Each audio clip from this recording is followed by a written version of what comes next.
Veja que curioso. Você sabia que os músculos do assoalho pélvico, que são aqueles que sustentam no organismo feminino, a bexiga, o útero, o intestino, também precisam de exercício?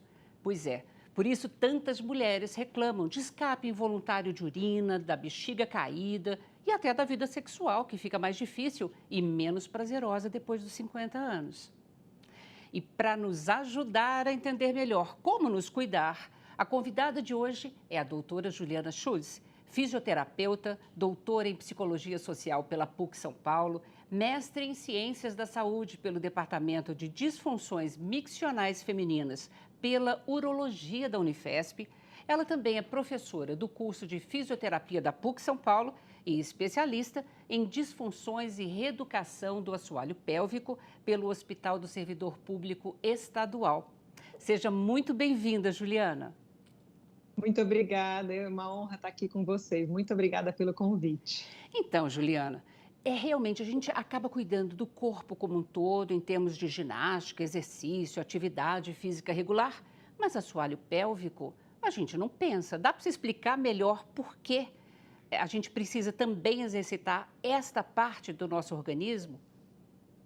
É isso mesmo que você falou, Lina. A gente acaba tendo sempre uma orientação para fazer exercício, para caminhada, para musculação, para manter os músculos do corpo todo trabalhados, e nunca ninguém fala para a gente da região do assoalho pélvico. Eu acho que muito por conta de tabus, né, por ser uma região aí que tem uma relação com a sexualidade, como você mesma falou aí na introdução, e a gente acaba não falando sobre isso. E é uma região do corpo, os músculos do assoalho pélvico, eles são músculos como qualquer outro músculo do corpo. Então, o bíceps, o quadríceps, o abdômen, então eles têm a mesma composição. Então, se a gente precisa trabalhar os músculos do assoalho pélvico, do resto do corpo, por que não o assoalho pélvico? E como a gente não trabalha, ninguém fala sobre isso com a gente, esses músculos eles vão enfraquecendo. Nas mulheres, por exemplo, que vão chegando no período da menopausa, que elas já não têm mais a ação do hormônio feminino, e elas vão entrando nesse processo de envelhecimento que naturalmente vai nos deixando com menos massa muscular, com uma fraqueza. Isso começa a gerar problemas de saúde, né? Então, começa a aparecer a incontinência urinária, incontinência fecal. Muitas vezes, os órgãos ali da região pélvica tendem a cair, o que a gente chama de prolapso, né? Então, a famosa bexiga caída, o útero pode descer da cavidade pélvica, além de disfunções sexuais. Porque quando a gente fala dos músculos do assoalho pélvico, eles têm várias funções, né? E, na verdade, são 3 funções principais. A primeira delas é a sustentação das vísceras. Então, se a gente pensar que a pelve ela é formada por ossos, e esses ossos, eles têm um buraco embaixo, né? Tem uma cavidade. Essa cavidade ela é protegida pelos músculos do assoalho pélvico. Então, os órgãos que estão na pelve, a bexiga, o útero e a porção final do intestino, eles ficam ali no lugar deles, lógico que tem ligamentos que sustentam, mas muito por conta da ação desses músculos. Se esses músculos enfraquecem, esses órgãos tendem a cair. Então, uma das funções é sustentar esses órgãos no lugar. A outra função é a continência, né? Então, eu tenho que ter músculos fortes para quando eu dou um espirro ou faço um movimento brusco, esse aumento de pressão que eu faço na minha barriga, ele é transmitido para a bexiga e para o reto. Se eu tenho os esfíncteres, né, os músculos que fazem parte do assoalho pélvico enfraquecidos, pode escapar xixi, pode escapar fezes, né? E esses músculos também, eles têm muita conexão ali com a parte que está relacionada à sexualidade. Então, muitos estudos científicos já nos mostram que a fraqueza desses músculos pode também comprometer uma vida sexual satisfatória. Mas você Né? sabe que eu acho que é o que você falou, quer dizer, como lida com uma parte íntima feminina, né? As pessoas ficam com vergonha, não falam. Quantas mulheres que estão nos vendo, nos assistindo agora, que pode ter esse tipo de problema? Tosse e escapa um xixi, imagina? E não sabe o que que Sim, é, fica com vergonha, né, de falar, de ir ao médico, imaginando que é só por causa disso. E aí é um sofrimento desnecessário se a gente tem medidas que a gente pode tomar, não é? Você com deve enfrentar muito certeza. isso. Deve chegar muitas mulheres que nunca ouviram falar dessa necessidade. É assim, não é? Sim, sim, com certeza. Quando que elas nos procuram, né? Quando que elas vão a um urologista? Quem que tem... Primeiro assim, né? Eu acho interessante até a gente falar qual que é o médico que questiona isso, né? Qual que é o Uhum. profissional de saúde? Então, as mulheres normalmente conversam com o ginecologista, com o urologista, ou o geriatra, quando a gente está pensando numa pessoa já numa faixa etária mais para frente. Uhum. E, às vezes, elas vêm diretamente falar comigo, por exemplo, que sou uma fisioterapeuta especialista nessa área. Mas quando que eles nos procuram? Eles nos procuram quando eles já estão com incontinência, né? Então, é um problema que já está... Para chegar no profissional, esse problema ele já está mais grave. Muitas vezes a pessoa está deixando de sair, porque fica preocupada que vai molhar a roupa. E o ideal seria, né, Lina, que eles nos procurassem com antecedência. Atualmente, eu acho que isso vem evoluindo bastante, os profissionais vêm falando muito sobre isso, mas muitas vezes esse tabu ele vem do que a gente falou, da gente não tocar nesse assunto por ser uma região íntima, né? Então, Uhum. começa por aí. Então, se eu for pegar uma faixa etária da minha mãe, por exemplo, que tem 75 anos, dificilmente ela teve essa conversa com os médicos, na família, né? Claro. Atualmente isso vem melhorando, a gente vem falando mais, eu participo de muitas palestras, escrevo muitos artigos, justamente para levar essa informação de que existe o assoalho pélvico, que ele precisa ser trabalhado e que quanto antes a gente trabalhar, melhor. Então, Hoje no consultório eu tenho grávidas que vêm, sabe, isso Lina? que eu ia Então te isso eu acho perguntar. muito bom. Então, É. isso que eu ia te perguntar, se tem uma idade, né? Ou se tem uma situação, como a gravidez, por exemplo, tem momentos que seriam mais indicados, melhor para a gente iniciar esse tipo de exercício? Sim, sim. Eu acho assim, nas mulheres, a gestação é um período muito rico para a gente começar a fazer o trabalho. Porque se a gente for pensar, é o primeiro momento que esse assoalho pélvico vai sofrer uma sobrecarga, né? Então, pensa, durante 9 meses vai existir aí o desenvolvimento do bebê, né, no útero, esse útero aumenta de tamanho, ela ganha peso e ela vai fazendo uma sobrecarga nessa musculatura. Então, assim, 1/3 das gestantes apresenta incontinência urinária, principalmente no terceiro trimestre, que é Uhum. aquela fase onde o bebê já está mais pesado, né? Então, o assoalho pélvico está sendo mais sobrecarregado. E vários trabalhos com evidência nos mostram que o exercício para o assoalho pélvico feito, né, o treinamento específico para o assoalho pélvico feito na gestação, pode prevenir incontinência no futuro, porque essas mulheres que têm incontinência na gestação, o que acontece? Esse assoalho pélvico ele já nos mostrou que num período de sobrecarga ele não deu conta do recado, ela perde xixi. Uhum. Então, quando ela ficar mais velha, que ela vai ter ali ações de mudança da composição corporal, não vai mais ter o hormônio feminino ali protegendo, essa mulher ela tem uma chance maior de ter incontinência quando ela entrar na menopausa, por exemplo. Olha, que dica É, legal essa, para a mulher ficar mais sim, alerta já, né, sobre isso. sim, todas as gestantes precisam trabalhar o seu assoalho pélvico, porque em todas elas ele está sendo sobrecarregado. Tá. Então, um trabalho específico é muito bem indicado. Mas aquelas que perdem urina durante a gestação, aí é mais indicado ainda. Devia ser meio que uma regra, sabe? Perder urina na gestação, faça uma avaliação do assoalho pélvico, faça um treinamento específico desses músculos para prevenir um problema no futuro, né? Não, e do jeito que você está falando, quer dizer, além da perda de urina, pode ocorrer, inclusive, perda fecal. Pode sim, com certeza. E aí é o que a gente estava falando, né? Você falou no início, a gente não costuma falar, porque não é um assunto muito bonito, né? De se Claro. falar, ninguém chega numa reunião de amigas e fala, ai, pessoal, eu tô com incontinência, né? É um Uhum. assunto delicado. E como muitas pessoas não sabem também que o tratamento ele é mais simples do que se imagina, para muitos casos, então, isso fica meio escondido, porque a gente sempre pensa no tratamento da incontinência urinária ou mesmo da fecal com um procedimento cirúrgico, por exemplo, Sim. né? E não necessariamente. A primeira linha de tratamento recomendada pelos guidelines internacionais, ou seja, o primeiro tratamento que deve ser oferecido para quem tem incontinência urinária é o tratamento conservador, que envolve exercícios, que envolve mudanças de comportamento. Então, o que são essas mudanças de comportamento? Treinamento vesical. Então, organizar quantidade de líquido, intervalo entre um xixi e outro. Tem uma série de coisas que a gente faz quando a gente trata dessas pessoas que melhoram muito a qualidade de vida. E não necessariamente precisa ter uma cirurgia, né? Nossa, mas isso é muito, muito, muito interessante. Então, Juliana, vamos então passar algumas dicas práticas do tipo de exercício que a mulher pode fazer, inclusive em casa, para fortalecer o tal do assoalho pélvico. É possível? É possível, sim. Eu queria até deixar bem claro, né? Porque o que, que acontece? Quando a gente trabalha algum tipo de exercício, para que ele tenha efeito, ele tem que ser específico, né? Então, vou dar um exemplo. Se eu sou uma nadadora, é importante que eu faça musculação? É, mas eu preciso treinar na piscina, porque eu preciso ser específica para aquilo que eu estou querendo melhorar. Tá. Quando a gente fala de assoalho pélvico, a gente tem que. Porque muitas pessoas falam, eu faço yoga, eu faço pilates, então eu já trabalho o meu assoalho pélvico. Com certeza, essas são modalidades que tem aí o assoalho pélvico como um dos componentes, mas elas não trazem um treino específico. Então, quando eu tenho incontinência urinária, incontinência fecal, por exemplo, eu preciso fazer exercícios que trabalhem especificamente esses músculos.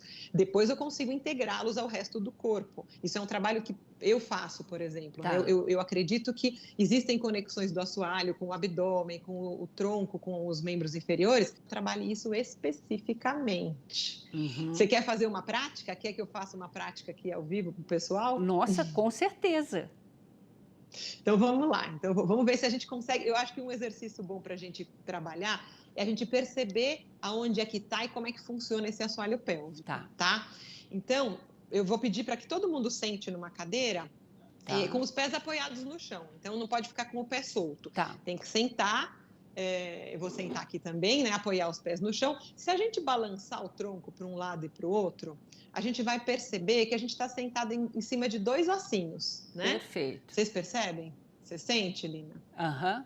Esses ossinhos, eles se chamam isquios, né? Eles são a base ali da nossa pelve, onde a gente deixa o peso do corpo quando a gente está sentado. Tá. Os músculos do assoalho pélvico, eles ligam ali um ossinho ao outro, né? Eles têm uma ligação que vai de frente para trás, mas de um lado para o outro também. Quando a gente faz a contração do assoalho pélvico, eu vou dar um comando, porque eu acho que é um comando mais parecido com as nossas atividades fisiológicas, tá? Então, eu vou pedir para vocês fecharem, pensa no ânus mesmo, né? Um fechamento do ânus, como se eu não pudesse soltar um gás, por exemplo, tá? Eu estou num lugar, não posso, e aí eu vou fechar e eu vou soltar. Então, faça esse movimento de fechar e de relaxar, de fechar e de relaxar. Quando a gente faz esse movimento, eu não sei se vocês conseguem perceber que esses ossinhos que a gente está sentado em cima, eles levemente se aproximam. Dá para sentir isso? Porque a contração... Dá para perceber? Sim, claro. Contração e relaxamento, exatamente. Tem Vocês estão músculo acompanhando, né, o exercício. Estão acompanhando o exercício, né? É para ir fazendo junto, exatamente. Tem um músculo, Lina, que chama elevador do ânus, que é o músculo mais forte que a gente tem na parte posterior do assoalho pélvico. E olha o nome dele, né? Elevador do ânus. O que ele faz? Ele levanta o ânus. Então, eu queria que vocês fizessem esse movimento, mas que vocês colocassem uma intenção que é muito importante, que se não fizer isso, a gente não faz o movimento correto. Então, quando a gente fizer esse fechamento, eu quero que vocês fechem, que vocês pensem que vocês estão puxando o ânus para cima. E depois, quando relaxar, ele volta para a posição inicial. Então, é um movimento de subida e relaxamento. Aqui, como está fazendo com a minha mão, tá? Então, a gente vai, puxar e relaxar. Vai puxar e relaxar. Isso é importantíssimo, porque se a gente não faz esse movimento, e tem gente que quando faz a contração, ouviu na televisão, em algum programa, leu na revista, faz essa contração, mas faz uma contração fazendo uma força para baixo. Aí a gente está trabalhando biomecanicamente errado. É um exercício que está sendo feito de maneira errada. Você conseguiu perceber isso? Lógico, você conseguiu perceber com certeza. E tenho certeza que o telespectador, a mulher telespectadora, com certeza também percebeu isso, sabe? Porque é um tipo de exercício que você explicando didaticamente assim para a gente, fica muito fácil de perceber. Agora, frequência. A mulher que está com algum tipo de problema, ou que já passou pela menopausa, quer dizer, os músculos do corpo inteiro, inclusive dessa região mais íntima, ficam mais flácidos, né? Tem que fazer o quê? Todo dia, uma vez por semana? Qual que é a recomendação?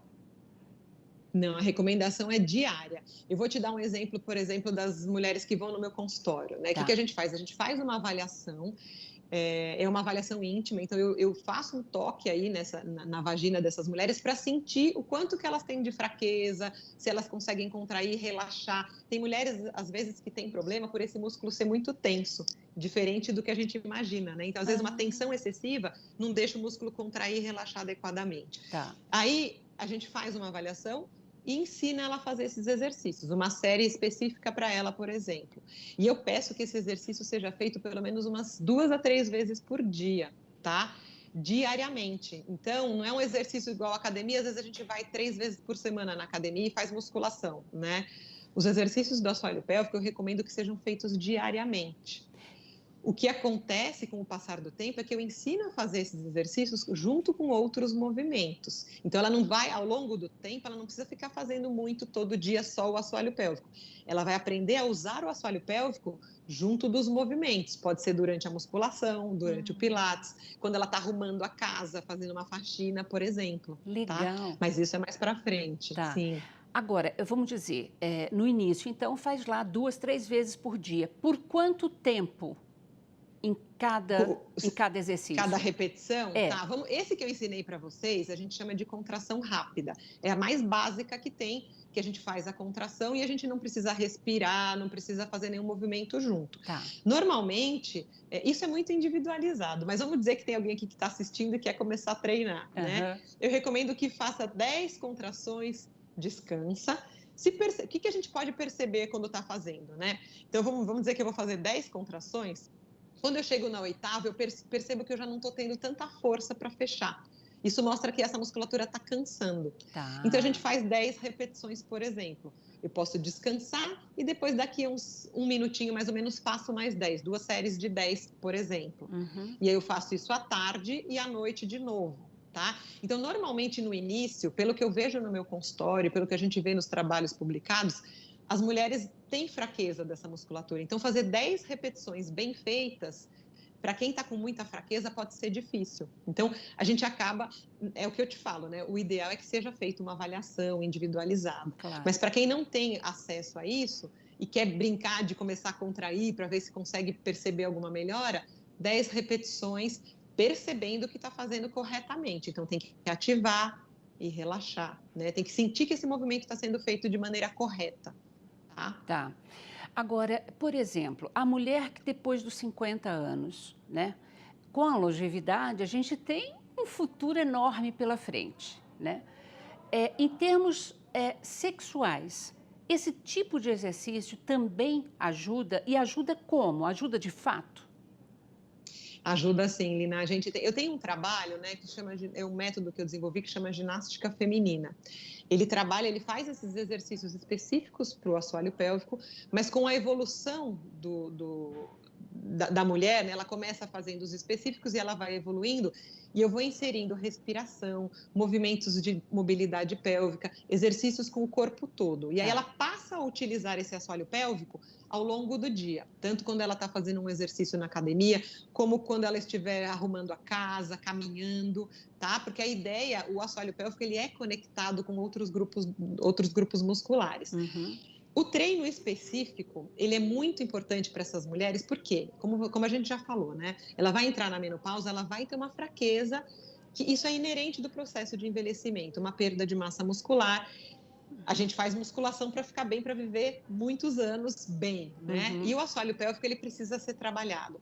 Como uma das funções dele é justamente melhorar a sexualidade e a composição do assoalho, né? Se a gente for olhar ali uma foto do assoalho pélvico, ele tem conexões em regiões importantíssimas para a melhora da sexualidade. Então, o clitóris, que é uma região muito especial ali para que a mulher tenha prazer, para que ela consiga ter uma excitação, tem certos músculos que são inseridos ali no clitóris. Então, quando a gente começa a melhorar a condição desses músculos, a gente fortalece, a gente contrai e relaxa, a gente melhora a circulação local. A gente melhora a coordenação desses músculos. Então, muitas mulheres que vão no meu consultório por conta da incontinência, por exemplo, elas vêm me falar: Ju, você sabe que eu estou controlando muito melhor a minha urina, mas o meu marido também percebeu que eu estou melhor nas minhas relações sexuais, porque esses músculos, eles têm todas essas funções, né? Então, quando a gente melhora a saúde pélvica, a sexualidade também melhora a lubrificação, porque as mulheres, quando elas entram na menopausa, uma das queixas que aparece muito é o ressecamento vaginal, a Sim. perda da lubrificação.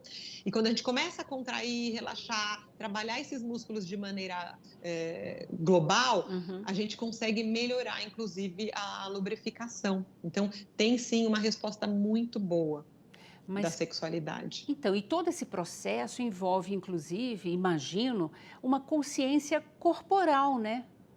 Que a mulher não é ensinada nesse processo, né? E na educação sexual, inclusive, né? Isso não consta.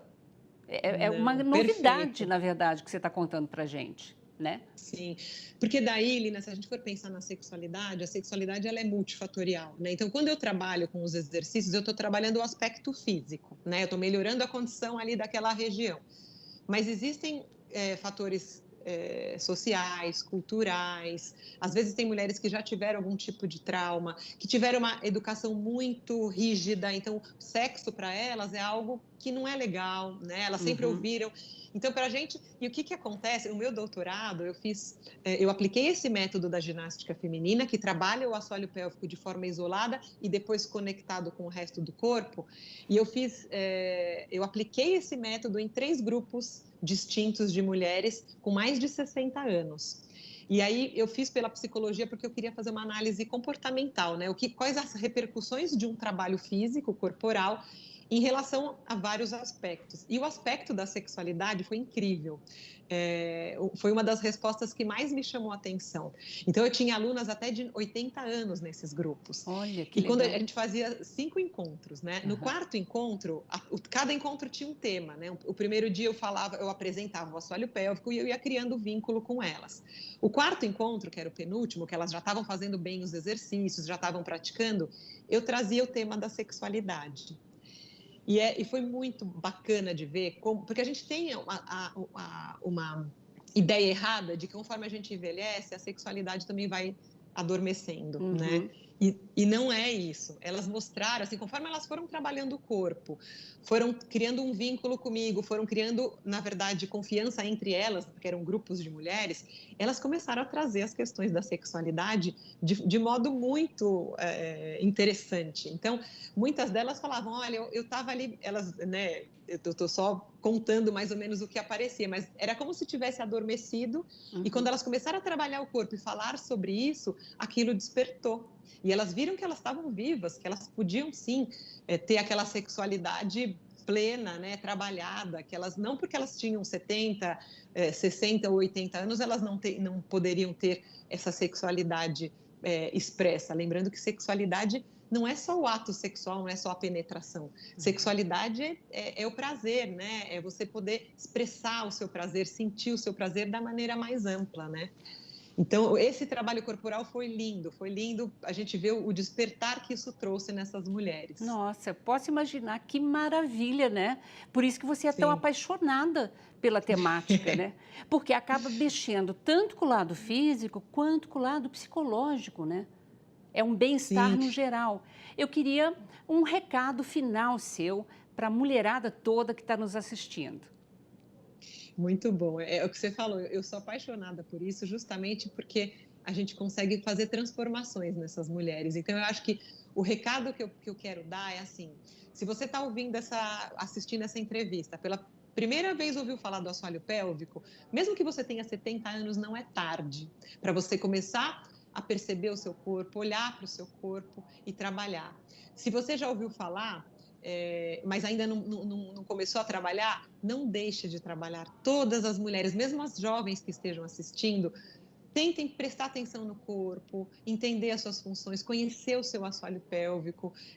Nunca é tarde e quanto antes, melhor a gente trabalhar essa região do corpo para prevenir problemas futuros, para melhorar nossa consciência corporal e para despertar o feminino que a gente tem. É muito importante que isso seja feito o quanto antes. Juliana Schultz, muito obrigada. Aprendi muito com você hoje, viu? Até a próxima. Fico feliz, Lina. Até a próxima, obrigada. Obrigada a você também que nos acompanhou até aqui. Se você quiser rever esse ou qualquer outro dos nossos programas, acesse sãopaulo.sp.leg.br ou nas nossas redes sociais. TV Câmara São Paulo, assista, fique sabendo. Super obrigada.